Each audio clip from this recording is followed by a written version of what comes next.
सुनिए डॉक्टर श्याम सुंदर पाराशर जी की यह अनमोल कथा। आज की इस द्वितीय दिवसीय कथा के प्रथम भाग के अंतर्गत इस कलुषित मन रूपी जो भी पाप है उन सबको तारने के लिए कलिकाल में इस विशेष कथा का बहुत महत्व है, जिसे आप लोग पंचमी, जिसको गुड़ुई भी कहते हैं, कि शुभ उपलक्ष्य में अवश्य सुने, जिसको सुनने से आपके सभी संताप नष्ट होंगे। भक्तों, श्री राधे राधे। सप्ताह यज्ञेन कलौ पुनन्ति ते।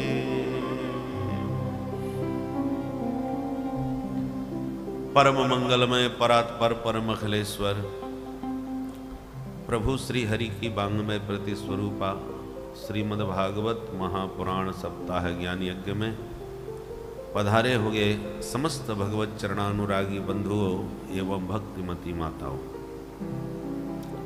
कल हम लोगों ने भागवत महापुराण का किंचित महात्म्य श्रवण किया। ये वो पावन ग्रंथ है जिसके श्रवण करने से हमारे जीवन में सोया हुआ हमारा ज्ञान, सुसुप्ति अवस्था में पड़ा वैराग्य जागृत हो जाता है। हमारे जीवन में भक्ति कितनी भी हो, हम भाव भक्ति से भरे हों, पर भगवत तत्व का हमें ज्ञान नहीं हुआ और जगत से वैराग्य हमारे भीतर जागृत नहीं हुआ, तो जानो भक्ति में कहीं ना कहीं कोई ना कोई कमी है। वास्तविक भक्ति, सच्ची भक्ति भगवान में होगी तो संसार से वैरागी हुए बिना रह नहीं सकता और भगवत तत्व का ज्ञान स्वतः प्राप्त हो जाता है।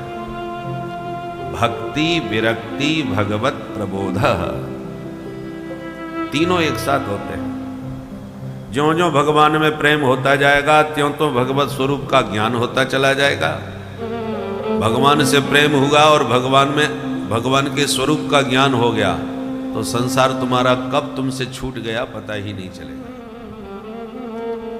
तीनों एक दूसरे के पूरक हैं। जैसे भूखा व्यक्ति भोजन करने बैठ जाए तो भोजन के ग्रास ग्रास पर तुष्टि, पुष्टि, क्षुधा, निवृत्ति तीनों एक साथ होंगे। ज्यों ज्यों भोजन करता जाएगा तृप्त होता चला जाएगा। इंद्रियों में भोजन न करने से जो कमजोरी आती है वो भोजन करते ही कमजोरी दूर, इंद्रियों में बल आने लगेगा, भूख मिटने लगेगी और संतुष्टि, तृप्ति प्राप्त होने लगेगी। तो ये तीनों बातें अलग अलग नहीं होती, एक साथ होती हैं। भोजन करते जाओ, तृप्ति मिलती जाएगी, संतुष्टि मिलती जाएगी और भूख भागती जाएगी, इंद्रियों में बल आता जाएगा। पहले कौन आया बाद में कौन आया इसका भेद करना कठिन होगा, तीनों एक साथ ही होते हैं। ऐसी ज्यों ज्यों भगवान में प्रेम त्यों त्यों भगवत तत्व का ज्ञान और उसके साथ ही संसार से वैराग्य।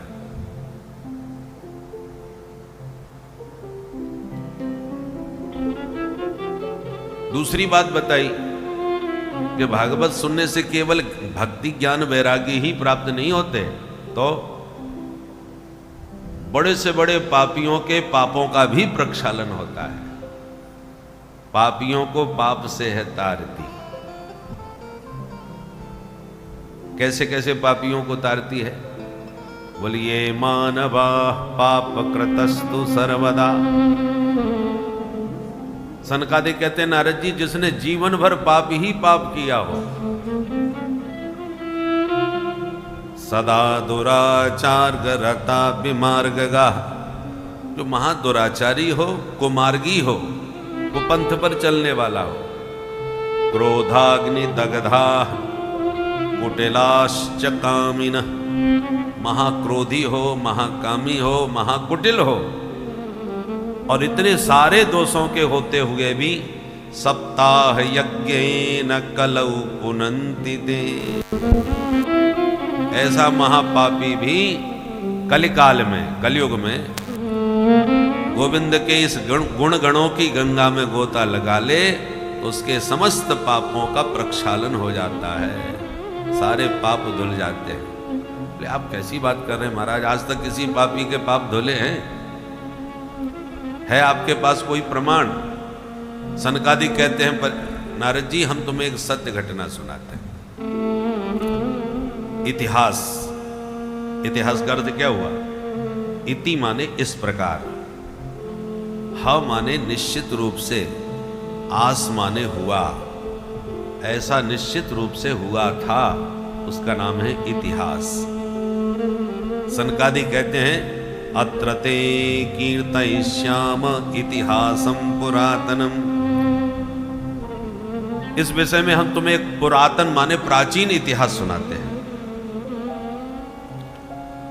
केवल विश्वास दिलाने के लिए नहीं सुना रहे, तो क्यों सुना रहे हो?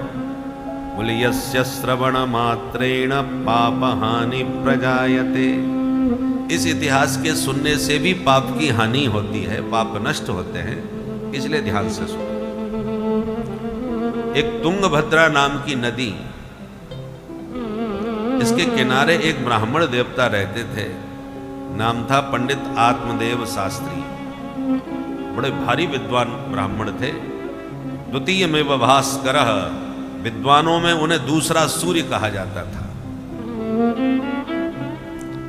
पर पंडित जी जितने विद्वान और सज्जन थे, उनकी पंडितानी उतनी ज्यादा खतरनाक। नाम था श्रीमती धुंधुली देवी। देवी जी का नाम ही बहुत खतरनाक था, और जैसा नाम था वैसा स्वभाव भी था। कैसी थी? लोकवारता रता क्रूरा प्रायसो बहुजल्पिका। धुंधली हमेशा इधर उधर की बातें करती रहती थी, स्वभाव से क्रूर थी। बहुजल्पिका माने बहुत ज्यादा बोलती थी। जब बोलना प्रारंभ करे तो दूसरे को मौका नहीं देती थी बोलने का। लड़ने में सबसे आगे रहती थी और घर के काम करने में सिर पकड़ के बैठ जाती थी। कलह प्रिया, झगड़ा उसे बहुत पसंद था। जिस दिन किसी से कोई झगड़ा ना हो गए, उस दिन कहती थी आज का दिन बहुत बोरियत हुआ। ऐसी स्वभाव की थी। पंडित जी बड़े समझदार विद्वान थे, बेचारे गुजारा कर रहे थे। दुर्भाग्य से कोई बच्चा नहीं था। इस बात को लेकर ब्राह्मण इतने दुखी हुए कि गृहं त्यक्त्वा वनं गतः, घर छोड़ के जंगल में भाग गए और जंगल में सिर पकड़ के रोना चालू किया। ब्राह्मण ने जंगल में घूमते हुए एक सन्यासी महात्मा आ रहे थे। उन्होंने रोने की आवाज सुनी तो ब्राह्मण के पास आए और बड़े प्यार से पूछा, कथम रोदसी विप्रत्वम काते चिंता बलीयसी। अरे ब्राह्मण, तुम ऐसे क्यों रो रहे हो? तुम्हें कौन सी चिंता खाई जा रही है, हमें बताओ। सहानुभूति दिखाई तो संत के चरण पकड़ लिए ब्राह्मण ने और रोते हुए कहा, महाराज किम ब्रवीमि ऋषे दुखम पूर्व पापेन संचितम। अपना दुख क्या सुनाऊं सरकार, न जाने कौन से जन्म के पाप मेरे उदय हुए हैं। क्योंकि आज दिया हुआ मेरे पास सब कुछ है, मान सम्मान धन, परंतु संतान के बिना सब बेकार, आंगन सूना है। महात्मा ने मन ही मन विचार किया। जंगल में रो रहा था तो मैंने सोचा मेरी ठाकुर जी की याद में रो रहा होगा तो चलो इससे कोई रास्ता दिखाऊंगा, पर जंगल में बेटा के लिए रोने बैठा है। तो महात्मा ने समझाने की कोशिश करी। सुनो ब्राह्मण, मुंचा ज्ञानम प्रजारूपम बलिष्ठा कर्मणो गति विवेकम तो समासाद्य त्यज संसार वासना। ब्राह्मण, तुम देखने में पढ़े लिखे लगते हो पर बातें मूर्खतापूर्ण करते हो। अरे संतान यदि भाग्य में नहीं दी है तो क्या रोने चिल्लाने से सिर पटकने से बेटा हो जाएगा? मिलता वही है जो भाग्य में होता है, प्रारब्ध में लेके आए हो। बलिष्ठा कर्मणो गति, कर्मों की गति बहुत बलवती होती है। इसलिए प्राप्त को पर्याप्त समझ के प्रसन्न रहना सीखो पंडित जी। रोने से, सिर पटकने से कुछ नहीं होगा। यदि जीवन में सच्चा सुख चाहते हो तो हम बताते हैं, सन्यासे सर्वथा सुखम। मेरे साथ सन्यासी बन जाओ, फिर देखो जिंदगी का क्या आनंद है। सब संत सुखी विचरंत मही, मौज से घूमो, भगवान पेट भरने के लिए 2 रोटी कहीं भी दे देंगे। जिंदगी का पूरा आनंद लो। कहां बेटा बेटी के चक्कर में पड़े हो। बेटे में ही सुख होता पंडित जी। तो राजा सगर के 60,000 बच्चे हो गए थे, सबके सब नालायक निकले। कपिल भगवान का अपमान करके सब भस्म हो गए। कई पीढ़ियों को तपस्या करनी पड़ी, तब जाके मां गंगा पधारी भगीरथ की प्रार्थना से प्रसन्न होकर, तब जाकर के सगर के पुत्रों का उद्धार हुआ। बाप को क्या सुख दिया। इसलिए बेटा बेटी में कुछ नहीं धरा, चलो हमारे साथ जिंदगी का आनंद लो। ब्राह्मण हाथ जोड़ के बोला, सुनो महाराज जी, तुम बाबा बैरागी क्या जानो बेटे का सुख क्या होता है। अरे छोटे छोटे बच्चे जब गोद में खेलते हैं, बाबा बाबा पापा पापा करते हैं, उनके वाणी में कितना रस होता है महाराज। उनकी तोतली वाणी सुनने में क्या आनंद आता है। आप क्या समझोगे। सन्यासी महा सूखे होते हैं। सन्यासः शुष्क एव ही। ये रूखा सन्यास हमें नहीं चाहिए महाराज। गृहस्थः सरसो लोके पुत्र पौत्र समन्वितः। गृहस्थ जीवन में बड़ा आनंद होता है। बस बेटा बेटियों की किलकारी से भरा हुआ आंगन होना चाहिए, तब आनंद है। महात्मा जी ने समझ लिया इस पर बेटे का भयंकर भूत चढ़ा है भाई। तो बोले, सुनो पंडित जी, हम बोलना नहीं चाहते थे पर अब बता ही देते हैं। क्या। हम ज्योतिष के जानकार हैं और हमने तुम्हारे माथे की रेखा पढ़ ली। क्या लिखा है इसमें। बोले, सप्त जन्मा बधी तब पुत्रो नैवच नैवच। तुम कितनी कोशिश कर लो, 7 जन्म तक तुम्हें कोई बच्चा होने वाला नहीं है। जो इतना सुना, दुखी हृदय से ब्राह्मण ने पूरी ताकत से अपना सिर धरती में पटक दिया। महात्मा जी घबरा गए। अरे पंडित जी क्या कर रहे हो भैया, मर जाओगे। पंडित जी बोले, हम तो मरने के लिए ही बैठे थे महाराज जी, पर आप मिल गए तो मुझे लगा कि आप मेरा कष्ट दूर कर दोगे, पर आपने तो 7 गुना और बढ़ा दिया। मैं तो इसी जन्म के लिए रो रहा था, आपने 7 जन्म की सुना दी। अब मेरे कपाल में क्या लिखा है मैं कुछ नहीं जानता महाराज जी, पर इतना कह देता हूं, आपने बेटा नहीं दिया तो अब ठीक नहीं होगा। महात्मा बोले, ठीक नहीं होगा का क्या मतलब। नहीं दिया तो क्या करोगे। बोले, नोचेत त्यजाम्य हम प्राणास्त्वदग्रे शोक मूर्छितः। आपने नहीं दिया बेटा, दोबारा इतनी जोर से सिर पटकूंगा कि आपके चरणों में ही आत्महत्या करके मर जाऊंगा। मैं तो ब्राह्मण मर के चला जाऊंगा, पर आपको ब्रह्म हत्या लगेगी महाराज जी, याद रखना। अब बाबा जी की धड़कन तेज भई। हे भगवान, कछु लेना ना देना मगन रहेगा। अपनी मस्ती में जंगल में घूम रहे थे, अच्छी भली ब्रह्म हत्या हमने मोल ले ली। अरे पंडित जी, हमने तुम्हें कोई वचन दिया नहीं था, तुमने हमको रुपया पैसा कुछ दिया नहीं था, मेरे हाथों के पीछे क्यों पड़ गए हो। अच्छी राम राम कर ली आपसे मैंने कोई ठेका ले रखा है। पंडित जी बोले, मैं कुछ नहीं जानता, बेटा तो तुम्हें देना पड़ेगा। महात्मा जी बोले, मैं चला, तुम्हें जो मर्जी आवे सो करते रहना। बोले, नहीं नहीं महाराज, आपके चरण नहीं छोड़ूंगा, मरने जीने का फैसला आपके इन चरणों में ही होगा। त्वदग्रे शोक मूर्छितः। अब महात्मा समझ गए ये खतरनाक ब्राह्मण है भाई। एक बार सिर पटक चुका है, दूसरी बार ये मर भी सकता है, और कहीं मेरे चरणों में मर गया तो मेरे को तो बड़ी अशांति हो जाएगी। हे भगवान, कहाँ चक्कर में पड़ गए हम। क्या करें, इसके भाग्य में है नहीं तो मैं कहाँ से दे दूं। अब चलो फिलहाल तो इससे पिंड छुड़ाओ। और उसने, महात्मा ने तुरंत बगल में से एक फल निकाल करके ब्राह्मण के हाथ पे रख दिया। सुनो सुनो पंडित जी, हमारा आशीर्वाद है, ये फल अपनी धर्मपत्नी को खिला दो, निश्चित रूप से तुम्हें बेटा ही होगा। इदम भक्ष्य पत्न्या त्वम ततः पुत्रो भविष्यति। इतना सुन करके तो ब्राह्मण नाचने लगा। संत बड़े दयालु होते हैं। मुझे भरोसा था महाराज जी मुझ पर अवश्य कृपा करेंगे, और बताइए कोई नियम संयम हो तो। साधु ने कहा एक समय भोजन किया करो, पवित्रता से रहा करो, दीनों पर दया किया करो, सत्य बोला करो। यदि ऐसा 1 वर्ष तक तुमने नियम लिया, तेन पुत्रोति निर्मलः, तब तुम्हारा बेटा बहुत ही सुंदर होगा। इतना सुन करके तो साष्टांग प्रणाम महात्मा के चरणों में करके ब्राह्मण दौड़ा दौड़ा घर आया। अरे सुनती हो, देखो क्या लाया हूं। पंडितानी भीतर से भागती हुई आई, लगता है बहुत सुबह के निकले हैं, आज तगड़ा माल लेके कहीं से आए होंगे। क्या लाए हो जी? बोले देख कितना सुंदर फल है, फटाफट खा ले। पंडितानी ने सिर पकड़ा, हे भगवान, गला फाड़ के ऐसे बुला रहे थे जैसे 9 लखा हार लाए हो मेरे लिए। मैंने क्या फल नहीं खाया आज तक, जो एक फल मुझे दिखा रहे हो? पंडित जी बोले भाग्यवान, ऐसा वैसा फल नहीं है, इसको खाएगी तो बेटा हो जाएगा। बहुत बड़े सिद्ध महात्मा से प्राण की बाजी लगा करके ये फल मांग के लाया हूं, आशीर्वाद का फल है, गारंटी से बेटा होगा, अब तू जल्दी से खा।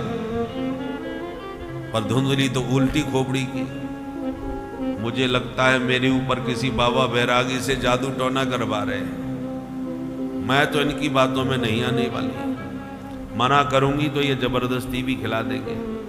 सो तुरंत बात बनाती हुई बोली, सुनो जी, एक साधु का फल है तो ऐसे थोड़ी खाया जाता है। पहले मैं गंगा स्नान करूंगी और फिर नहा धो के ठाकुर जी की पूजा करूंगी, फिर इस फल का भोग लगाऊंगी, तब उनका प्रसाद बना के खाऊंगी, ताकि हमारा बच्चा बहुत सुंदर अच्छा हो। पंडित जी को बात समझ में आ गई, ठीक कह रही है। देवियों को समझाना बहुत बढ़िया आता है। ऐसा समझाया कि पंडित जी को जम गई बात। ठीक है देवी, तो ध्यान से खा जरूर लेना। हाँ हाँ महाराज, आप बिल्कुल निश्चिंत रहो। विश्वास करके पंडित जी तो चले गए और देवी जी फल लेके घर में बैठ गई, मन में सोचने लगी, फल भक्षेण गर्भस्यात् गर्भेणोदर वृद्धिता स्वल्प भक्षम ततो शक्ति गृह कार्यम कथम भवेत्।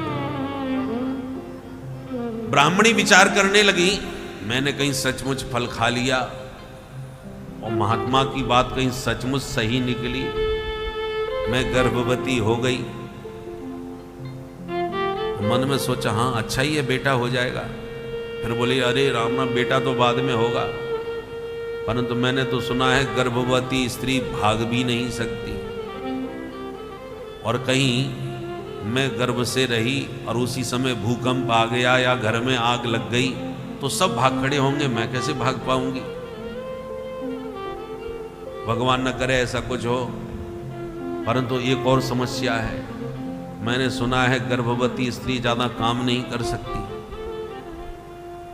तो यदि मैं काम नहीं करूंगी तो मेरे घर का काम कौन करेगा? मेरे यहां नौकर चाकर तो है नहीं, सब काम मैं खुद ही करती हूं। पर हाँ एक उपाय है, अपनी ननद को बुला लूंगी, क्योंकि वो जब बुआ बनेगी तो उसे कुछ न कुछ तो बधाई देनी पड़ेगी।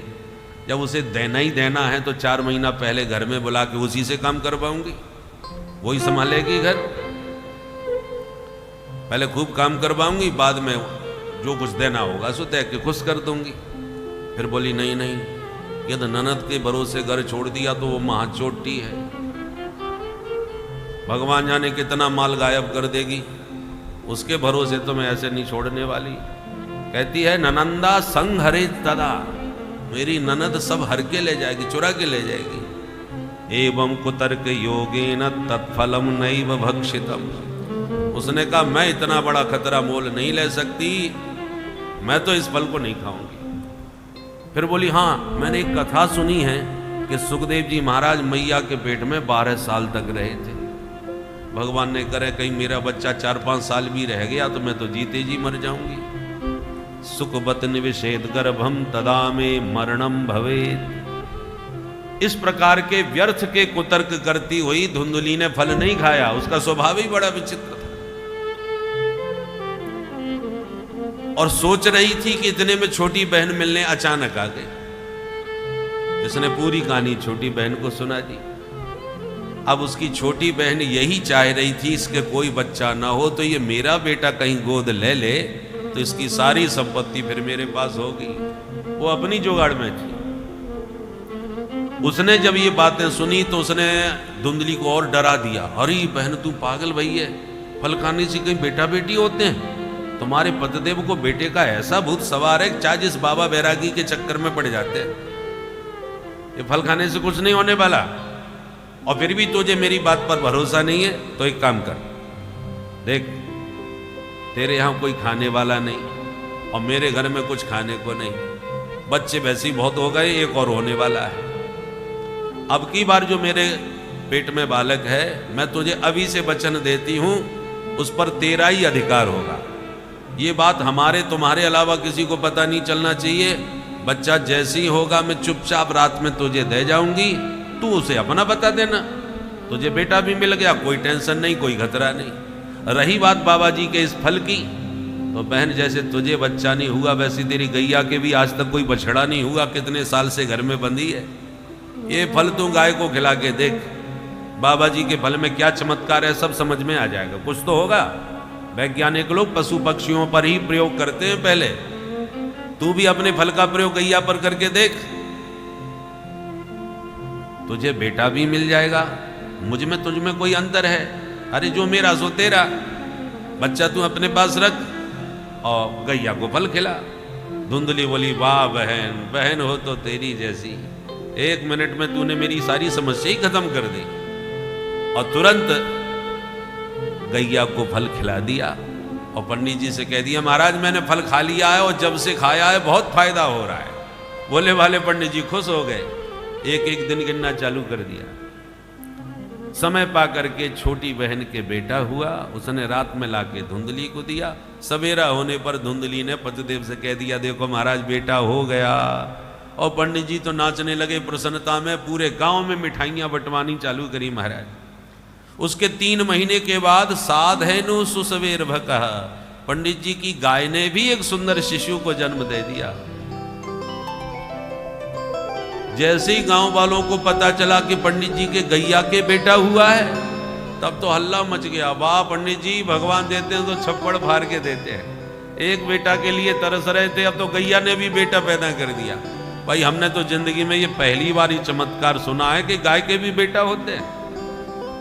भाग्योदयो धुना जाता आत्मदेवस्य पश्यत, धेन्वा बाल प्रसूतस्तु दैवरूपी त्रिकौतुकम्।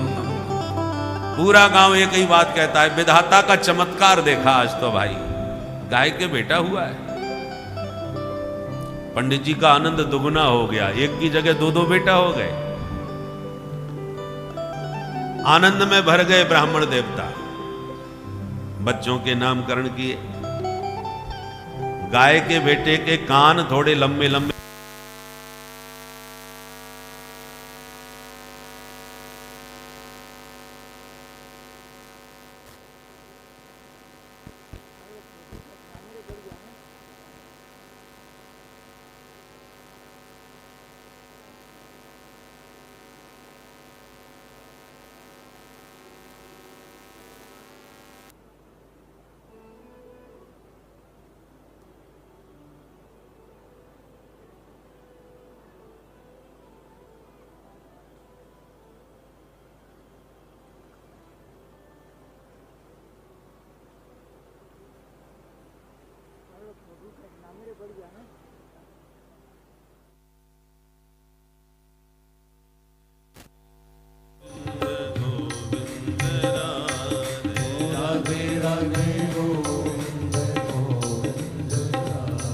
बोलो राधा गोविंद भगवान की जय। पंडित जी ने बच्चों के नाम रखे। गाय के बेटे के कान गाय जैसे लंबे थे, इसलिए नाम रख दिया गौकर्ण। और अपने बेटे का नाम रखने वाले थे कि धुंधली खड़ी हो गई। क्यों जी सबके नाम आप ही धर लोगे? बच्चा मेरा है, पेट में मैंने रखा है तो नाम भी मैं ही रखूंगी। हाँ तो नाराज क्यों होती है? बोल क्या नाम रखेगी? बोल मेरा नाम धुंधली, मेरे बच्चे का नाम धुंधकारी होना चाहिए। ठीक है जैसी मर्जी थारी, नाम रख दिया धुंधकारी। दोनों बच्चे बड़े हुए, नाम दोनों ने कमाया, किंतु एक हुआ विख्यात, दूसरा हुआ कुख्यात। गौकर्ण पंडितो ज्ञानी धुंधुकारी महाखलह। गौकर्ण जी महान विद्वान हुए और धुंधकारी उतना ही नंबर 1 का दुष्ट हुआ। चोरी करने लगा, फिर डकैती डालने लगा, फिर सरेआम लूटपाट करने लगा, अपहरण करने लगा। दुनिया का ऐसा कोई पाप नहीं जो धुंधकारी न करता हो। इतनी शिकायतें आने लगी कि पंडित जी सिर पकड़ के रोने लगे। क्व तिष्ठामि क्व गच्छामि को मे दुःखं व्यपोहयेत् प्राणास्त्यजामि दुःखेन हा कष्टं मम संस्थितम्। सिर पकड़ के ब्राह्मण रोने लगे, ऐसी जिंदगी से तो जाके कहीं मैं मर ही जाऊं। इस नालायक धुंधकारी ने मेरे को मुंह दिखाने लायक नहीं छोड़ा। मेरी कितनी बदनामी समाज में हो रही है। अब मरने को चल पड़े। पहले मरने गए थे, बेटा नहीं है। अब मरने जा रहे हैं, बेटा क्यों है। ये है दुनियादारी। तब गौकर्ण जी ने देखा कि पिताजी बहुत दुखी हो रहे हैं, तो हाथ पकड़ के एकांत में बैठा के पूज्य पिता को समझाया। आखिर के आत्मदेव विद्वान तो थे ही। गौकर्ण जी ने उन्हें 2 श्लोकों में ही सूत्र रूप से सब कुछ समझा दिया। ये 2 श्लोकों में गौकर्ण जी ने जो उपदेश दिया है, इसको गौकर्ण गीता कहते हैं। बहुत सभी शास्त्रों का सार इन 2 श्लोकों में गौकर्ण जी ने समझाया। बहुत सावधानी से सुनिए। देहिस्तिमां सरुधरे भीमतिं त्यजत्वम् जाया सुतादिषु सदा ममतां विमुञ्च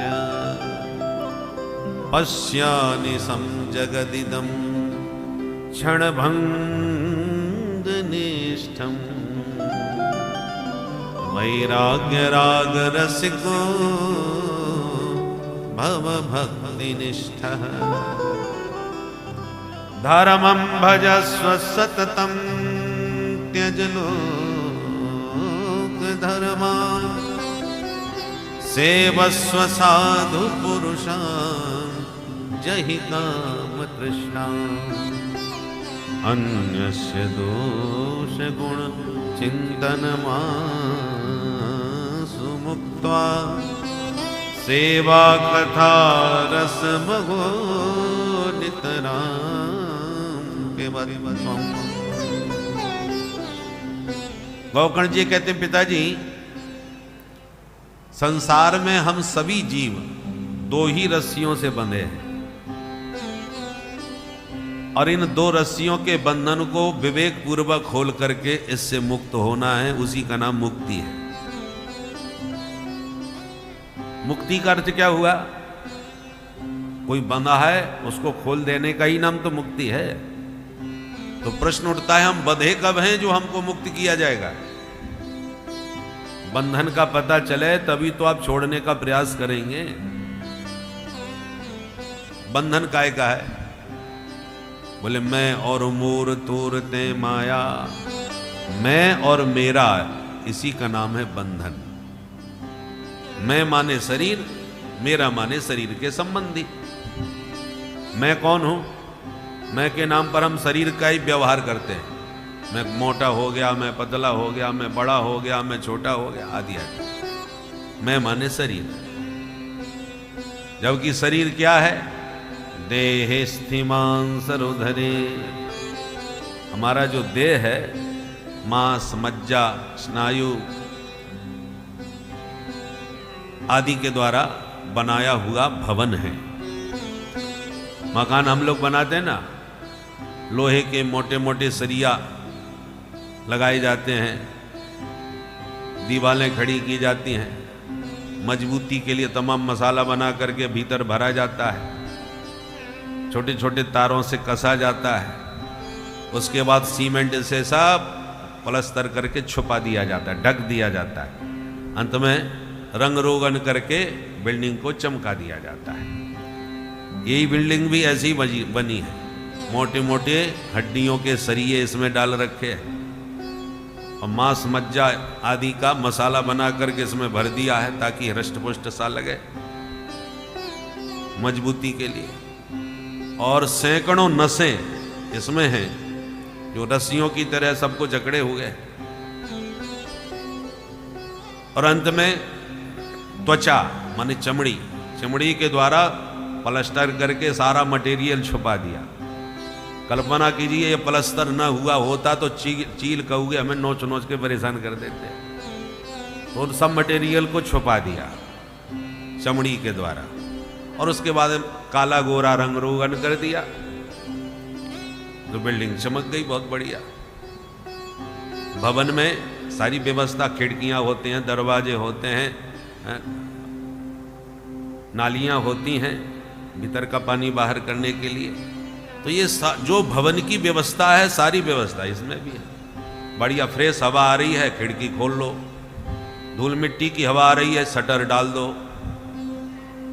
आंख बंद, ये शटर है ना पूरे हवा पानी के लिए। खिड़की दरवाजे हैं ये सब है। ये मुख्य द्वार है, मुख है ना, इसको मुख कहते। मुख माने मुख्य दरवाजा है। तो ये सारी व्यवस्था भवन की बना के तैयार की है और इसी भवन में हम लोग रह रहे हैं। पर ये हमें कभी नहीं भूलना चाहिए कि ये भवन हमारा नहीं है, ये पंचायती धर्मशाला है। बोलो राधे राधे। आप बेंगलोर से आए, महाराज जी के आश्रम के सारे कमरे बुक कर लिए, महाराज जी ने आपकी बुकिंग स्वीकार करके चाबी आपको पकड़ा दी। अब आप यहां पर आए हैं, आपको चाबी मिल गई, कमरा मिल गया, आप आराम से रहिए, आनंद लीजिए, और कार्यक्रम संपन्न हो जाए तो चाबी मैनेजर को दीजिए और जाइए अपने घर। अब पता चला कि आपका तो मन लग गया, यहाँ पर बहुत अच्छी जगह भैया, गंगा का किनारा है, इतनी बढ़िया ठंडी हवा आती है, हम तो भैया अब यहीं रहेंगे। आपको दी थी चाबी 7 दिन के लिए, आपको पसंद आ गई तो आप उस कमरे को ही खाली करने को तैयार नहीं हो गए, तो मैनेजर आके कहेंगे भाई साहब यहाँ से आप दूसरी की बुकिंग चालू है, आप ये चाबी हमको दीजिए, दूसरे का अब अधिकार है, हमने उसको ही बुकिंग कर रखी है, आपको चाबी लौटानी पड़ेगी, जाइए अपने घर। क्योंकि ये ट्रस्टी मामला है, पंचायती मामला है, कोई कब्जा नहीं कर पाएगा यहाँ पर। ऐसे ये जो शरीर है ये हमारा अपना निजी मकान नहीं है, ये पंचायती धर्मशाला, पंचों ने अपना अपना थोड़ा अंश दान करके, दान पुण्य करके, वो दान से बन गई ये धर्मशाला। किन पंचों ने बनाई? छिद जल पावक गगन समीरा, छिद जल पावक गगन समीरा, पंच रचित अति अधम शरीरा, पंच रचित अधम शरीरा, पंच रचित अधम शरीरा, पंच रचित अधम शरीरा। इन 5 पंचों ने ये शरीर रूपी धर्मशाला बनाई। धर्मशाला में कई लोग रहते हैं, आप अकेले नहीं रह रहे, आपको पता नहीं है, परंतु इसी धर्मशाला में और भी लोग रह रहे हैं आपकी तरह। किसी के यहाँ जुएं बैठे हैं, कहीं लीख बैठी हैं, तो कहीं और भी तमाम कीटाणु हैं, वो भी आपकी तरह अपना घर समझ के ही रह रहे हैं यहाँ पर इधर उधर। ये धर्मशाला है, कई लोगों का निवास है, आप अपना समझ रहे हैं, वो अपना समझ रहे हैं। अब आप किराएदार बन के यदि यहाँ धर्मशाला में रहोगे तो आपको इस धर्मशाला खाली करने में कोई कष्ट नहीं होगा। जितने दिन की बुकिंग है, किसी की 5 साल की, तो किसी की 50 साल की, तो किसी की 100 साल की, किसी की 125 साल की, जितने दिन की भी बुकिंग है आप रह सकते हैं। पर जब मैनेजर ने कहा आपकी बुकिंग पूरी हो गई, अब कमरा खाली करो, तो इज्जत के साथ खाली करके अपने घर चल देना चाहिए। नहीं करोगे तो महाराज फिर वो ऊपर मुकदमाबाजी होगी, फिर धर्मराज के यहाँ न्यायालय में मुकदमा जाएगा, फिर वहाँ से यम के दूत आएंगे, फिर मार पीट के आपको जबरदस्ती मकान के बाहर निकालेंगे। और कब्जा पंचों को वापस लौटाएंगे। पंचों की धर्मशाला पंचों को और आपको निकाल के बाहर करेंगे। तो यमदूतों के द्वारा पिट के इस मकान को खाली करके जाना पड़े, उससे अच्छा है इज्जत के साथ जब आदेश मिले तभी आप आराम से चाबी सौंप दीजिए पंचों को। अपने मकान में और धर्मशाला में रहने में बहुत बड़ा अंतर होता है। आप अपने घर में जब रहोगे तो दीवार पर एक कील ठोकते समय 10 बार सोचोगे दीवार खराब हो जाएगी भाई, और धर्मशाला में तो पट से ठोक दी कील। कौन अपने को परमानेंट रहना है? अंतर होता है। धर्मशाला में आप रहिए परंतु घर की तरह रहिए, उस पर कब्जा न कीजिए। पर कब्जा करने की आदत हमारी ऐसी बुरी है कि किराएदार भी कोई 5 साल रह गया तो खाली करवाना भारी पड़ जाता है। 5 वर्ष में ही कब्जा कर बैठता है किराएदार, तो आप तो 50-50 साल और 70-70 और 90-90 साल तक रहे हो। जब 5 साल में ही कब्जा कर लेते हैं तो 90-100 साल में कोई कब्जा कैसे को जल्दी छोड़ देगा। परंतु ये धर्मशाला वालों के पंचों की पहुंच बहुत ऊपर तक है, इस पर कोई कब्जा नहीं कर पाया। रावण, कुंभकर्ण, हिरण्याक्ष, हिरण्यकश्यपु जैसे कब्जा नहीं कर पाए, उनसे भी कब्जा छीन करके अंत में उन्हें जाना ही पड़ा। तो जब ऐसे दिग्गज नहीं कर पाए तो हम और आप क्या कब्जा कर पाएंगे? इसलिए हर व्यक्ति के जैसे 2 पते होते हैं। आज आपसे पूछा जाए कि आप कहाँ रह रहे हो, तो आप कहोगे परमार्थ निकेतन में रह रहे। तो कोई कहते तो आप क्या परमानेंट यहीं रहते हो? बोले नहीं नहीं भैया, परमानेंट तो हम बेंगलोर में रहते हैं। वो परमानेंट पता है। आजकल फिलहाल हम इस आश्रम में रह रहे हैं। वर्तमान का दूसरा पता होता है, परमानेंट दूसरा होता है। इस कलिकाल में समस्त पापों का जो मूल है वह मन है। मन को यदि हम लोग नहीं सही रास्ते पर लाए तो मन जो है आपके विनाश का कारण बनेगा। इसीलिए सबसे बड़ी जीत है अपने मन की जीत। यदि मन पर जीत गए आप तो आपका ध्यान भी प्रभु परमात्मा में लगने लगे, क्योंकि मन ही है जो आपके ध्यान को प्रभु में लगने नहीं देता, स्थिर नहीं होने देता। आप लोग अपने मन को ही बांधिए, इसको साधिए, साधते साधते इतना साधिए कि जब भी यह मन आपका प्रभु की भक्ति से या प्रभु के ध्यान से इधर उधर जाने लगे तो तुरंत आप इसे रोक कर इसे तुरंत फिर से प्रभु के ऊपर लगाइए, जिससे धीरे धीरे यह विधि करते करते आपका मन पूर्ण रूपेण प्रभु में लगने लगेगा और आपके समस्त पाप संतापों का निवारण होता रहेगा। प्रभु की कृपा आपको प्राप्त होगी। भक्तों, श्री राधे राधे। उसका गृह द्वार छूट जाता है, फिर जब अधिकारी बन गया तो जहाँ तबादला हो गया वहीं उसको सरकारी बंगला मिलते रहते हैं, घूमता रहता है। जब नौकरी खत्म होगी तब तो लौट के उसे अपने घर ही आना पड़ेगा ना, निज निवास में। वो परमानेंट घर है। उसी प्रकार हम लोग इस भवाटिबी में भटकते, धर्मशाला होटल बदलते बदलते दुनिया भर में घूमे, और विडम्बना ये है कि इतने घूमे कि अपने घर को ही भूल गए। परमानेंट अपना पता है उसको ही को भूल गए। एक बार श्री स्वामी रामकृष्ण परमहंसी जी से एक नवयुवक ने कहा, महाराज मैंने सुना है कि देवी माँ से आपकी बातें होती हैं। स्वामी जी बोले, हाँ होती तो हैं। बोले, माँ साक्षात आपसे बात करती है? बोले, हाँ बिल्कुल, जैसे आप बात कर रहे हो वैसे करती है। अरे महाराज, तो कभी मेरी भी माँ से बात करवा दो, मैं भी माँ से मिलना चाहता हूँ, बात करना चाहता हूँ। स्वामी जी बोले, हाँ तेरी भी बात करवा देंगे। अरे वाह महाराज, तो बोलो कब बात करवाओगे? स्वामी जी बोले, तुम अपना पता बता जाओ, माँ से मिलूंगा तो मैं तुम्हारा पता माँ को दे दूंगा, माँ तुम्हारे घर में ही आके मिल लेगी। अरे वाह महाराज, उसने तुरंत एड्रेस कार्ड निकाल के दिया, ये रहा मेरा पता। बोले, काय का पता है? बोले, मेरे घर का। बोले, देख घर से कोई लेना देना नहीं, माँ को तेरे से बात करनी है, तो तू अपना पता बता, घर का पता क्यों दे रहा है? तो उसने दूसरा एड्रेस दिया। ये क्या है? बोले, मेरे ऑफिस का कार्ड है, दिन भर में यहीं रहता हूँ। स्वामी जी बोले, ना तेरे घर से मतलब है ना ऑफिस से, मतलब तुझसे है, माँ को तुझसे बात करानी है, तो तू अपना पता क्यों नहीं बता रहा, इधर उधर का क्यों देता है?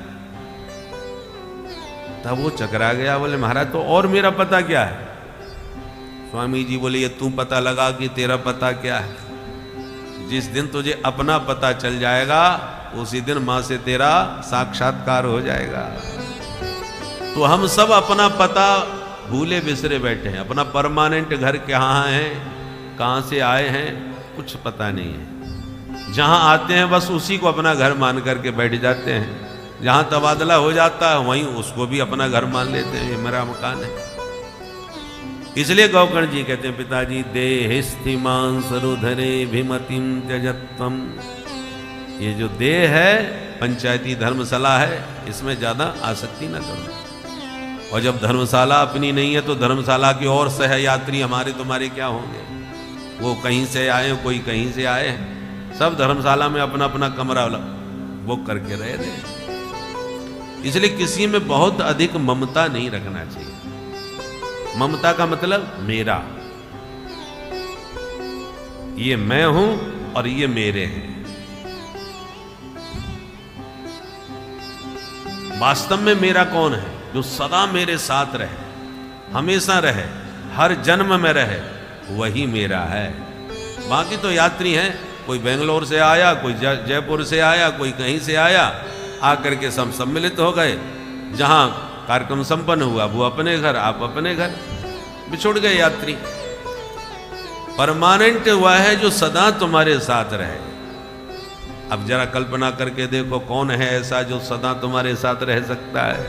वो सिर्फ एक ही है, गोविंद मेरो है, गोपाल मेरो है, गोविंद मेरो है, गोपाल मेरो है, गोविंद मेरो है, गोपाल मेरो है, गोविंद मेरो है, गोपाल मेरो है। श्री बांके बिहारी नंदलाल मेरो है, श्री बांके बिहारी नंदलाल मेरो है, श्री बांके बिहारी नंदलाल मेरो है, श्री बांके बिहारी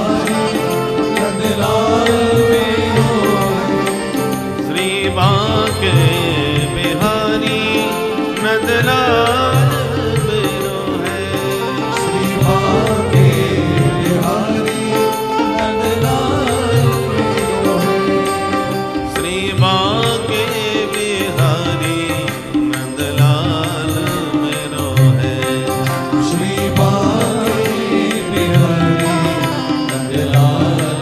श्री राधे गोविंद मेरो है,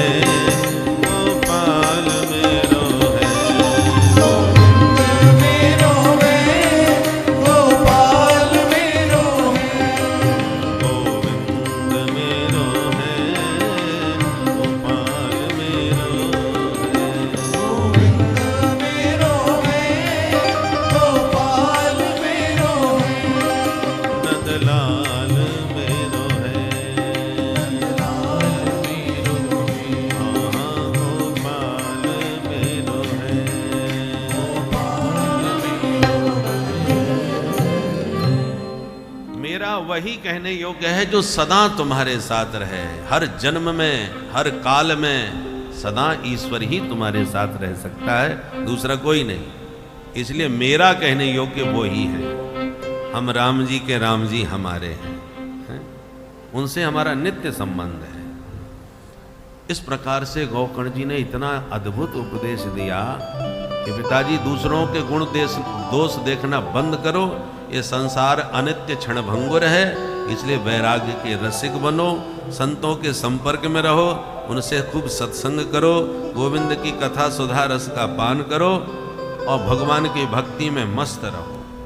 एक एक सूत्र हृदय में उतर गया और आत्मदेव को संत की बात याद आ गई। उस बाबा जी ने भी यही समझाया था मेरे को कि बेटा संन्यास में बड़ा आनंद है, और मती पे पत्थर पड़ गए, समझ में नहीं आया, और अब बच्चों की पिटाई खा के याद आ गई। धुंधकारी की पिटाई ने सब बातें याद दिला दी, सब छोड़ छाड़ करके गौकर्ण के उपदेश से वैराग्य हो गया और आत्मदेव घर छोड़ के जंगल में चले गए। भागवत का आश्रय लेकर के अंत में भगवत धाम के अधिकारी बन गए। उधर पिताजी के जाते ही माताजी को मारना पीटना चालू कर दिया धुंधकारी ने। बोले बताओ माताजी माल किधर है? पिताजी सब तुम्हें बता के गए होंगे, माल अभी बहुत है तुम्हारे पास। माँ ने कहा बेटा तूने सब तो बर्बाद कर दिया, घर में बचाई क्या है? बोले नहीं झूठ बोलती है। मारना पीटना चालू किया तो एक दिन दुखी होकर धुंधली रात में घर छोड़ के भाग गई और किसी कुआं में गिर के आत्महत्या कर दिया। गोकर्ण जी को पता चला तो मन में सोचने लगे पिताजी वन में गए, माताजी कुएं में गई, अब नंबर हमारा ही है, तो दुष्ट के संग में रहना ठीक नहीं। तो बोले भैया धुंधकारी हम 4 धाम की यात्रा करना चाहते हैं। बोले ठीक है जाओ। तो गोकर्ण जी यात्रा के बहाने घर छोड़ के निकल लिए। अब धुंधकारी परम स्वतंत्र, अकेला घर में, कोई रोकने टोकने वाला नहीं। तो जिनके नाच गाने सुनने जाता था उन्हीं नृत्यांगनाओं को, गणिकाओं को 4-5 ला करके घर में रख लिया। क्या मेरा घर खाली पड़ा है, यहीं रहो मेरे साथ। तो 5 गणिकाओं को घर में बैठा लिया। उनके नाच गाने में मस्त रहता है और रात में चोरी डकैती का माल लूट करके उनको सौंपता है। एक दिन 5 ने देखा इसके पास माल बहुत तगड़ा है भाई, और घर में आगे पीछे कोई है नहीं, इसलिए आज ही इसको निपटाओ, पूरा माल लेके चलो यहाँ से। तो रात में खिला पिला करके सुला दिया। और जब खर्राटे बजे तो तुरंत 5 ने मिलके इसको रस्सियों के साथ पलंग में बांध दिया। जब इसने रोने चिल्लाने की कोशिश करी तो आगे के अंगारे इसके मुंह में भर दिए और तड़फा तड़फा करके गला दबा के इसको मार डाला और माल लेकर के 5 गायब हो गई। अब अकाल मौत मरा धुंधकारी, भयंकर भूत बन गया महाराज। उसको वहीं धरती में गड्ढा खोद के रातों रात गाड़ भी दिया। अब वहीं गड़ा था, भूत बना भटक रहा था, संस्कार भी ठीक से हुआ नहीं। इधर गोकर्ण जी को पता चला घटना का, तो उन्होंने तुरंत गया में जाके श्राद्ध किया, लौट के अपने घर आए। रात में घर में सो रहे थे कि अचानक भेड़ का बच्चा घूमता नजर आया, तो उसे भगाने लगे। जैसे उसको भगाने की कोशिश करी तो भेड़ का बच्चा भैंसा बन गया, फिर हाथी बन गया। सकरन में ऐसा सकत द्रस्ती पुनश्च महिषो भवत। गोकर्ण जी डर गए, हाथ जोड़ के बोले भैया कौन हो तुम? तो अच्छा वाला मनुष्य बन के खड़ा हो गया और जोर जोर से चिल्ला चिल्ला के रोना चालू किया। तुरंत गोकर्ण जी ने हाथ में जल लिया, मंत्र पढ़ के जो मारा सोई उस प्रेतात्मा को बोलने की शक्ति आ गई। अभी तक बोल नहीं पा रहा था। तुरंत हाथ जोड़ के बोला अहम भ्राता त्वदीयोस्मि धुंधुकारीति नामत स्वकीयेनैव दोषेण ब्रह्मत्वं नाशितं मया। मैं तुम्हारा भाई हूं धुंधकारी, मैंने कितने पाप किए कोई गिनती नहीं है। आज उन्हीं पापों का परिणाम है कि अकाल मौत मरा और प्रेत बना भटक रहा हूं। भैया मेरा उद्धार करो। गोकर्ण जी बोले मुझे तेरे बारे में पता चला भैया, इसलिए मैं गया में श्राद्ध करके आ रहा हूं सीधा तेरे लिए। धुंधकारी बोला 100 श्राद्ध कर लो, कुछ नहीं होने वाला, क्योंकि हम नंबर 1 के हैं, छोटे मोटे पापी नहीं है, ये श्राद्धों से कुछ नहीं होने वाला। अच्छा तो ठीक है भैया, हम कोई दूसरा उपाय खोजेंगे, पर इस समय तुम पधारो, हमें बड़ा डर लग रहा है तुमसे भैया। तो धुंधकारी गायब हो गया। अब रात भर बैठे बैठे घर में सोचते रहे गोकर्ण जी कि क्या करूं भाई इसके लिए, समझ में ना आवे कुछ। सवेरा हो गया, क्षेत्र के सारे विद्वानों को बुलाया। गोकर्ण जी ने विद्वत गोष्ठी करी और सबके सामने रात की समस्या रखी और पूछा भैया आप लोग बताइए मेरे भाई का कैसे उद्धार हो सकता है।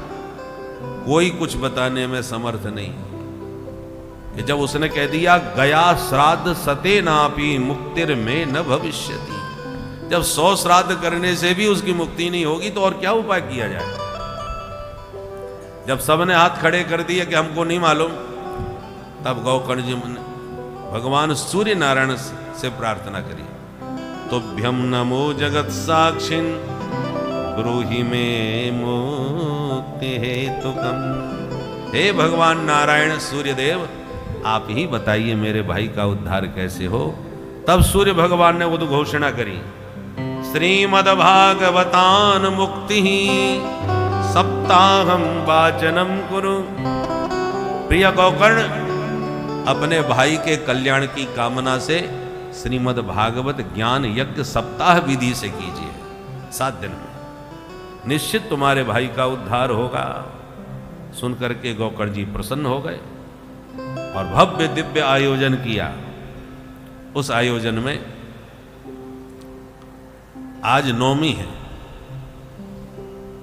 भादों के शुक्ल पक्ष की नवमी। आज ही के दिन भागवत का प्रादुर्भाव हुआ था, इसलिए आज के दिन को भागवत जयंती कहा जाता है। बोलो भागवत भगवान की जय। आज के दिन को भादों शुक्ल पक्ष की नवमी को भागवत जयंती मनाई जाती है। आज के दिन भागवत भगवान का प्रादुर्भाव हुआ। तो गोकर्ण जी ने भागवत का आयोजन अपने भाई के उद्धार की कामना से किया। हजारों श्रोता उपस्थित हुए। व्यासपीठ पर गोकर्ण जी स्वयं बैठे, भैया को मैं स्वयं कथा सुनाऊंगा। और जैसी कथा का शुभारंभ हुआ, धुंधकारी आया, उसका आह्वान किया कि भैया आओ, तुम्हारे निमित्त कथा कह रहा हूं।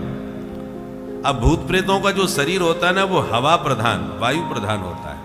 वो एक जगह बैठ के कथा नहीं सुन सकते, हवा उड़ा के कहीं से कहीं पहुंचा देती है। अब कथा कैसे सुने बेचारा। तब 7 गांठ का एक पोला बांस था, तो वायु रूप से उसी में घुस गया। हवा तो कहीं भी पहुंच जाती है ना, तो उसी पोले बांस में प्रविष्ट हो गया धुंधकारी और उसी में बैठ के कथा सुनने लगा। और जैसी कथा संपन्न होती कि चटाक शब्द के साथ बांस की गांठ चटक जाती और प्रतिदिन एक एक ग्रंथि चटकती चली गई। और एवं 7 दिनश्चैव 7 ग्रंथि विभेदनम, 7 दिन में 7 ग्रंथियों का भेदन हो गया। सप्ताह संपन्न होते ही दिव्य रूप धरो जातस्तुलसी दाम मंडित, पीतवासा घनश्यामो मुकुटी कुंडलान्वित। सप्ताह संपन्न होते ही चतुर्भुज रूप में धुंधकारी उस बांस में से प्रकट हो गया। बोलो भागवत भगवान की जय। व्यासपीठ को प्रणाम करते हुए धुंधकारी ने कहा, धन्या भागवती वार्ता प्रेत पीड़ा विनाशिनी। धन्य है भागवत की कथा, जिसने मेरे जैसे महापापी प्रेत को प्रेत योनि से मुक्त कर दिया। और मुक्त कंठ भागवत की महिमा गाने लगा। इतने में आकाश मंडल से गरजता हुआ एक विमान धराधाम पर आया। उसमें से 4 पार्षद बाहर निकले और धुंधकारी का हाथ पकड़ के बोले, भैया चलिए प्रभु के धाम में, प्रभु ने आपका स्मरण किया है। और हाथ पकड़ के धुंधकारी को बैठा लिया विमान में। गोकर्ण जी बोले, 1 मिनट भैया, जरा हमारी भी सुनते जाओ। सुनाओ। बोले, अत्रैव बहवः सन्ति श्रोतारो मम निर्मला, आनीतानि विमानानि न तेषां युगपत्वतः। भैया मैंने कथा केवल धुंधकारी को नहीं सुनाई, उसके साथ हजारों और भी श्रोताओं ने कथा सुनी है जो परम पवित्र आत्मा है। ये तो फिर भी पापी था और तो सब पवित्र थे, पर तो आप इसी के लिए विमान क्यों लाए? यदि कथा के प्रभाव से कल्याण हुआ है तो इन सबका क्यों नहीं हुआ? तब पार्षदों ने समझाया, गोकर्ण श्रवणम तु कृतम सर्वैः न तथा मननम कृतम, श्रवणस्य विभेदेन फल भेदोत्र संस्थितः। भैया निश्चित रूप से कथा तो सबने सुनी, पर कल्याण की कामना से केवल धुंधकारी सुन रहा था और सब तो टाइम पास कर रहे थे कि चलो गोकर्ण की कथा हो रही है, वहीं चल के बैठे देखे कैसा बोलता है। कुछ लोग व्यवहार निभाने आते हैं, कैसा उनका कार्ड आया था, चलो इतवार है, छुट्टी का दिन है, वहीं बैठ करके हाजिरी लगा आते हैं। आज उद्देश्य कल्याण का होता ही नहीं दूर दूर तक।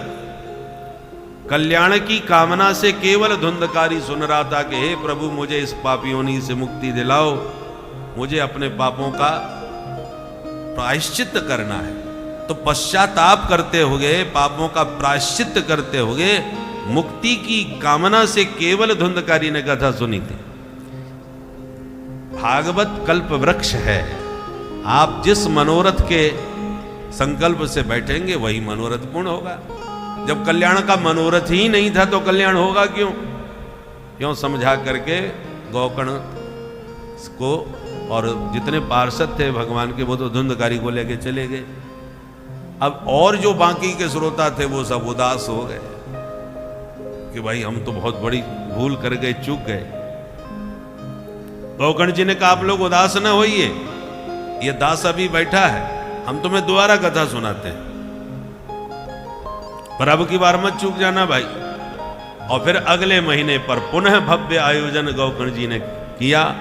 हजारों श्रोता पुनः उपस्थित हुए, परंतु अब की बार सब इतने सावधान होकर के पूरी कथा सुने कि दूसरी कथा का जब विश्राम हुआ तो जितने श्रोता उतने विमान प्रकट हो गए। साक्षात गोविंद ने प्रकट होकर के गौकर्ण को अपने हृदय से लगा लिया। बोल भागवत भगवान की जय। और जैसे हमारे राम जी के साथ सभी अवधपुर के नर नारी साकेत धाम में विमान में बैठ करके गए थे, ठीक उसी प्रकार से अयोध्यावासेन पूर्वम यथा रामेण संगता तथा कृष्णेन ते नीता गोलोकम योगी दुर्लभम। उसी प्रकार गौकर्ण जी सभी श्रोता समुदाय के साथ भगवान के परम पद को प्राप्त हो गए। बोलो भागवत भगवान की जय।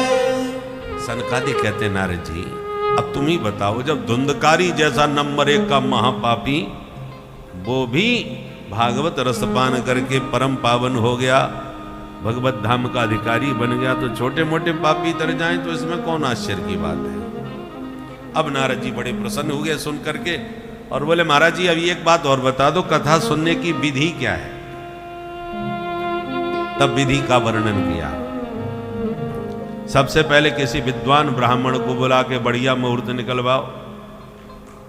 बोले महाराज कल तो आप कह रहे थे चाहे जब कथा सुनो मुहूर्त की जरूरत नहीं है, अब कह रहे हो मुहूर्त निकलवाओ। बोले बात ऐसी है, सनकादिक कथा कह रहे हैं और नारद जी सुन रहे हैं, तो दोनों में से किसी का भी कोई मनोरथ नहीं है, पर हम घर गृहस्थी वालों के मन में कोई ना कोई मनोरथ जरूर बैठा रहता है। पहले ही हम कहते रहे कि हमें कुछ नहीं चाहिए, बाकी ईमानदारी से जब मन टटोलोगे तो 1-2 नहीं 50 कामनाएं चित्त में बैठी रहती है। तो मनोरथ की सिद्धि के लिए यदि आप कथा करा रहे हैं तो मुहूर्त जरूर देखना चाहिए।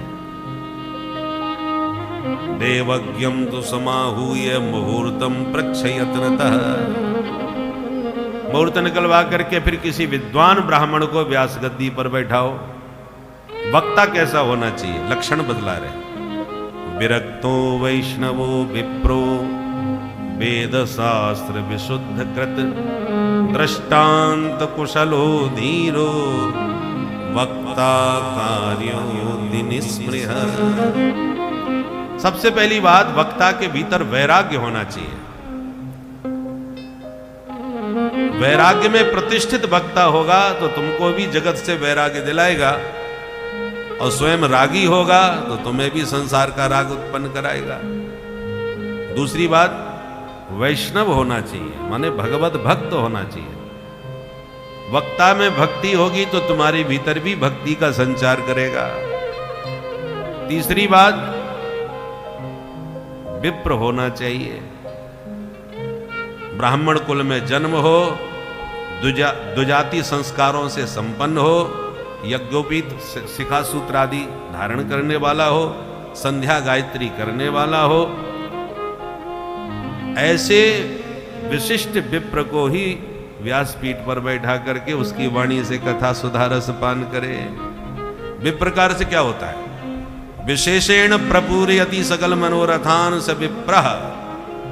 गायत्री की उपासना से जिसकी वाणी सिद्ध हो उसका आशीर्वाद और उसका शाप दोनों तत्काल फलीभूत होते हैं। तो गायत्री की उपासना से जिसकी वाणी सिद्ध हो, उसकी वाणी को सुनने से भगवत भक्ति और भगवान के प्रति श्रद्धा विश्वास दृढ़ होता है। जितना दिव्य पदार्थ हो उतना ही पवित्र पात्र भी होना चाहिए। गाय का दूध अमृत के समान है, परंतु खट्टे बर्तन में धर दोगे तो दूध ही फट जाएगा। शेरनी का दूध है तो सोने का बर्तन भी होना चाहिए। पदार्थानुकूल पात्र भी आवश्यक होता है। पदार्थ कितना जोरदार है पर पात्र दूषित होगा तो पदार्थ को भी दूषित कर देगा। उसी प्रकार ये भागवत क्या है? ब्रह्म विद्या है। ब्रह्म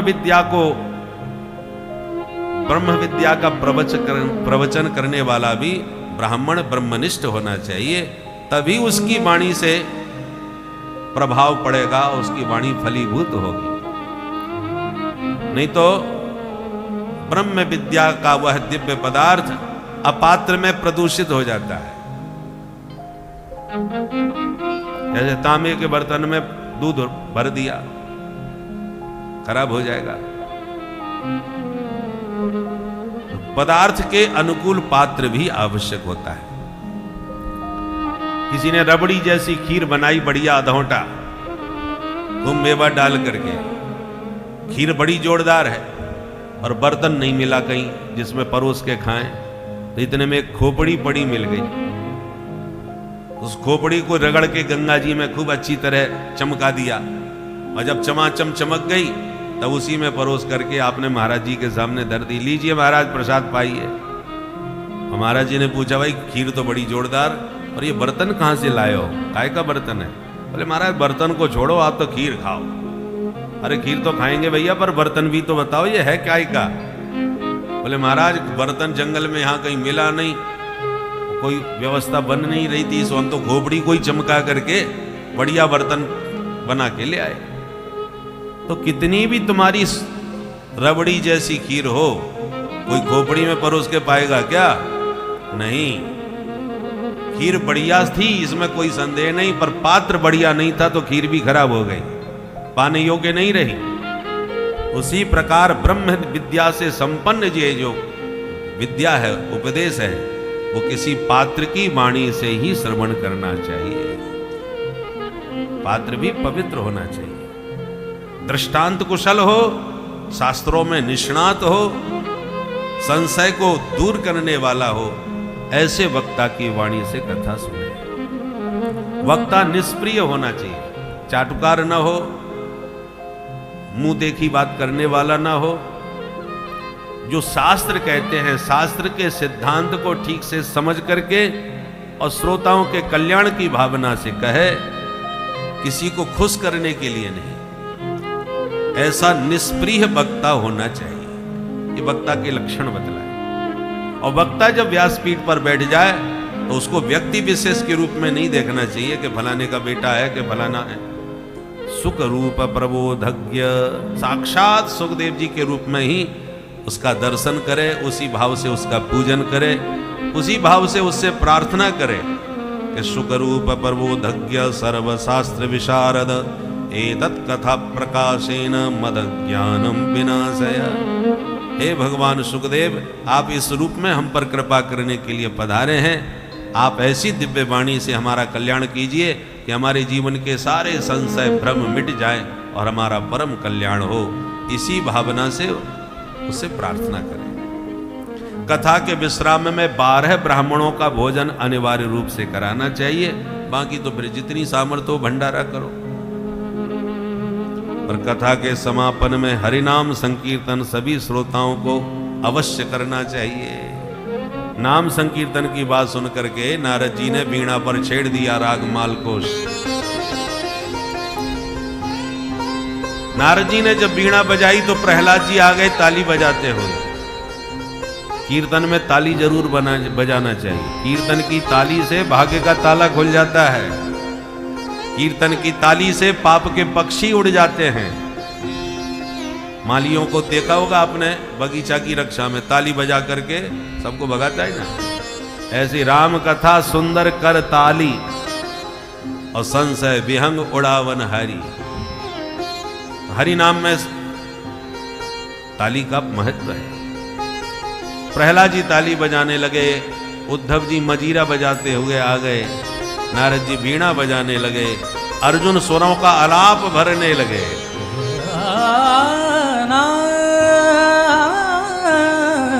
देवराज इंद्र ने प्रकट होकर मृदंग बजाना चालू कर दिया। चारों भाई सनकादिक जय जयकार करने लगे। साक्षात भगवान व्यासनंदन सुखदेव जी प्रकट होकर के भागवत के श्लोकों को गुनगुनाने लगे। भक्ति ज्ञान वैराग तीनों प्रकट होकर ताता थैया करके नाचने लगे। गायन वादन नृत्य के साथ दिव्य संकीर्तन प्रारंभ हो गया। तो श्री सूत जी वर्णन करते हैं, प्रहलाद स्थालधारी तरलगत तया चोद्दव कांस्यधारी वीणाधारी सुरर्षि स्वर कुशलतया राग करता इंद्रोबादीन मृदंगम जय जय सुमरा कीर्तने ते कुमारा यत्राग्रे भावभक्ता सरसर चनया व्यासपुत्रो बभूव। बड़ा ही अद्भुत अलौकिक संकीर्तन हुआ। आइए हम और आप भी संकीर्तन में सम्मिलित होकर के भाव के साथ कीर्तन गाएं। दोनों हाथ से ताली बजाते हुए राधे राधे।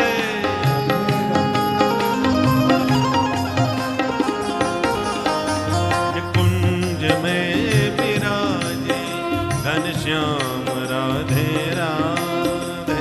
कुंज में विराजे घनश्याम राधे राधे। कुंज में विराजे घनश्याम राधे राधे। कुंज में विराजे घनश्याम राधे राधे। जय राधे राधे राधे घनश्याम राधे राधे। राधे राधे घनश्याम राधे राधे। जय राधे राधे राधे घनश्याम राधे राधे। राधे राधे राधे घनश्याम राधे राधे। जय राधे राधे राधे घनश्याम राधे। राधे राधे का कीर्तन करते हुए, हर कण में प्रभु का ध्यान करते हुए, प्रभु के भक्ति कथाओं का अनुसरण करते हुए, उनका मनन करते हुए, मन में उनके प्रति विचार करते हुए आप लोग भावविभोर होकर प्रभु के चरणों में अपने मन को लगाएं। प्रभु के चरणों में मन लगाते ही आपका ध्यान परमात्मा में जुड़ेगा और आपका निश्चित ही कल्याण होगा। भक्तों, इस कलिकाल में केवल यह कथा ही एकमात्र साधन है जिसके द्वारा आप मोक्ष परम पद को प्राप्त कर सकते हैं, प्रभु में अपने ध्यान को लगा सकते हैं। अन्य कोई भी साधन जो है वह सिर्फ माया के ही निमित्त मात्र हैं।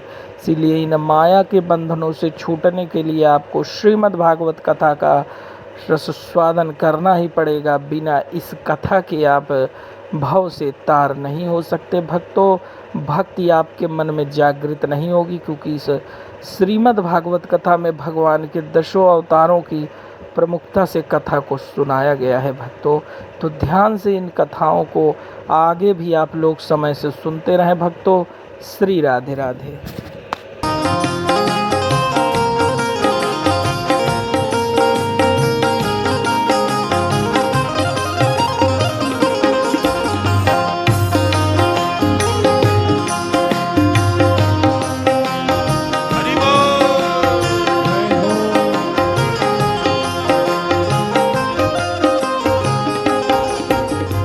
श्याम राधे राधे घनश्याम राधे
वृंदावन में वृंदावन में बरसाने में बरसाने में नंदगांव में नंदगांव में बंसी वट पे यमुना तट पे गंगा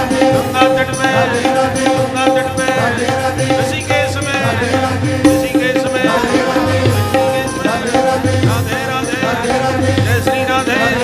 हाथ उठा के ताली बजा के प्रेम से बोलो, भाव से बोलो, जोर से बोलो, राधे राधे श्याम राधे श्याम राधे श्याम राधे श्याम राधे हरि वृंदावन हरि वृंदावन हरि वृंदावन राधे राधे राधे राधे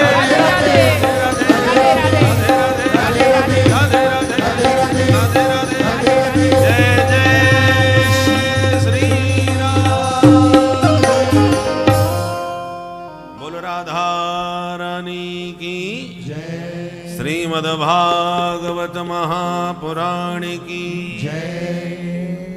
इस प्रकार से ये महात्म पद्म पुराण से 6 अध्यायों के द्वारा लिया गया, जो आपने श्रवण किया। भक्ति ज्ञान वैराग्य को जागृत करने वाला यह पावन ग्रंथ है। धुंधकारी जैसे पतित पापियों को भी पवित्र कर देने वाला ये पावन ग्रंथ है। ये महात्म में आपने श्रवण किया। श्रीमद् भागवत महापुराण में 18,000 श्लोक हैं, 335 अध्याय हैं और 12 स्कंद हैं। इसका शुभारंभ ब्रह्म सूत्र से हुआ है। अथातो ब्रह्म जिज्ञासा, जिज्ञासु होना चाहिए। हमारे ऋषियों ने जिज्ञासा करने की हमको छूट दी है, क्योंकि उनके पास हर जिज्ञासा का समाधान था। इसलिए उन्होंने कहा जिज्ञासु बनो। जिज्ञासा का मतलब जानने की इच्छा रखने वाला, जानने की इच्छा होनी चाहिए।